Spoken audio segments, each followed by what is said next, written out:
And now, balik po tayo sa game. Ang Team Esmeralda, wala pang puntos, pero hahabol dahil naku, lamang na lamang ng Team Eduardo with 136. Ang mananalo sa round na to ay malaki yung chance ang mag-advance sa ating fast money round. Kaya good luck. Princess, Bryce, let's play the third round.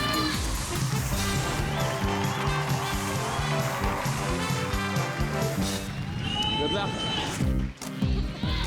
Double points. Top 7 answers are on the board. Kung mayaman at sosyal ang isang grade school pupil, ano ang posibleng baon niya sa kanyang lunchbox? Rice. Restaurant food. Like? Fast food. Like? Chocolate. Ang layo naman!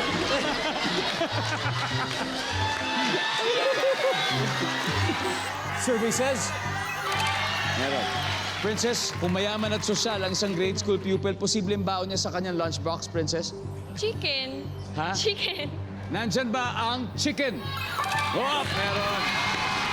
Princess, pass or play? Play! Alright, let's play this round. Ako, makabawi na kaya. Magkakaalaman na. Again, ang operative word ay sosyal at mayaman. Isipin mo, mayaman at sosyal yung grade school pupil. Ano kaya ang posibleng baon niya sa kanyang lunchbox, Nadine? Pasta. Pasta. Pasta. Survey says? Oh, pasta. Miss Yula, kung mayaman or sosyal ang grade school pupil, ano kaya ang posibleng baon niya sa kanyang lunchbox? Steak. Wow!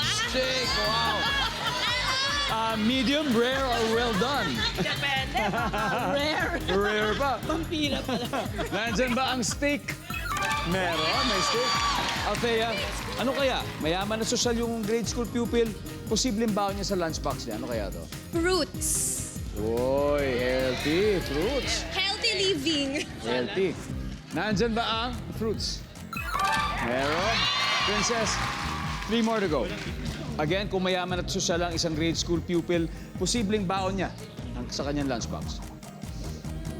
Burger. Burger. Nandyan ba ang burger?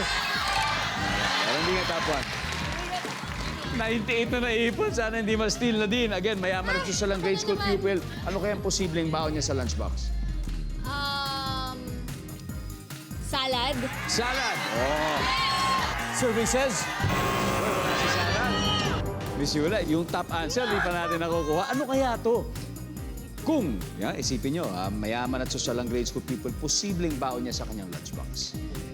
You got 3 seconds. Salmon. Salmon. Kung may steak, ano ba yung salmon? Ano ba yung salmon?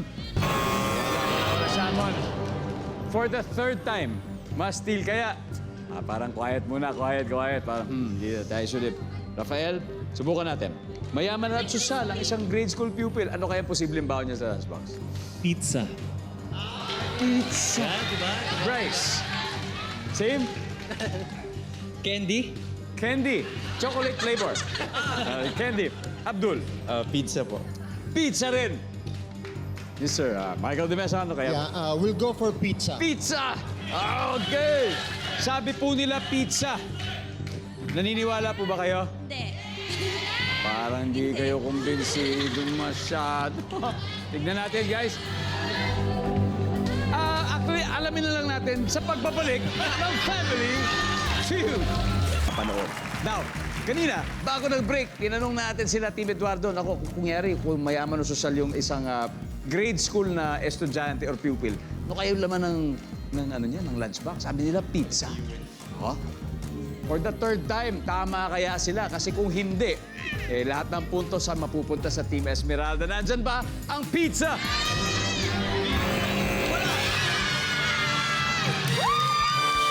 Ito. Okay, tignan natin kung ano yung hindi natin nakuha. Number 6. Ham. Tama kayo. Number 1. Lechon. Matapos po 3 rounds, ang Team Esmeralda ay may 98 points na.